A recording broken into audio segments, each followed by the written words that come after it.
నాకు చిన్న కామెంట్ వచ్చింది, అన్నయ్య మీరు స్టార్టింగ్లో ఏంటంటే వాటర్ తక్కువ ఇవ్వమన్నారు, ఇప్పుడు ఏందన్నా వాటర్ ఎక్కువగా ఇవ్వమంటున్నారు, ఏందన్నా మేము జోకర్లే కనిపిస్తున్నాము అని చెప్పేసి ఒక రైతు కామెంట్ చేయడం జరిగింది.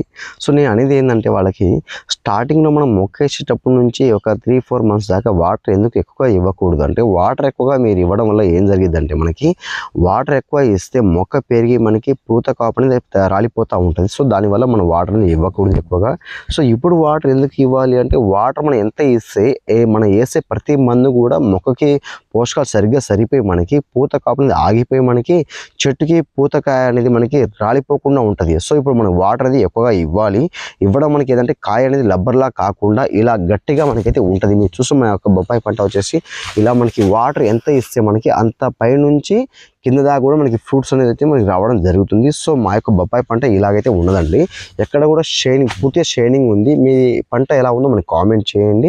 మాది ఎక్కడ కూడా వంకరగా లేదు. ఒక కాయ కూడా వచ్చేసి ఇంకో చెట్టు కూడా మీకు చూపిస్తాము. మీ గ్రాఫిక్స్ అని కూడా మీరు అంటారు, ఎందుకంటే సో ఈ చెట్టు చూసినా మీరు పై భాగం నుంచి కింద భాగం దాకా కూడా మొత్తం కూడా కాయలే ఉన్నాయి మాకు. సో దేనికంటే మనం వాడే షెడ్యూల్ మెయిన్ ఇంపార్టెంట్. చాలామంది రైతులు వచ్చేసి మనకి ఎలాగంటే ఒకటి వాడేసి తర్వాత వెళ్ళిపోయి మళ్ళీ ఇంకో చోట ఇంకో మంది అంటే 10 షాపులు తిరుగుతూ ఉంటారు.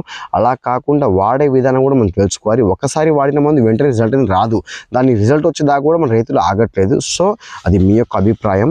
కాకపోతే నేను చెప్పే ప్రతిదీ కూడా మీకు తెలుసుకోవాలనుకుంటే మన ఛానల్ సబ్స్క్రైబ్ చేసుకోండి, లైక్ చేయండి, షేర్ చేయండి. మనం సబ్స్క్రైబ్ చేసుకుంటే మీకు ప్రతిదీ కూడా సలహా దొరుకుతుంది కాబట్టి చెప్తున్నాను. Okay, bye friends.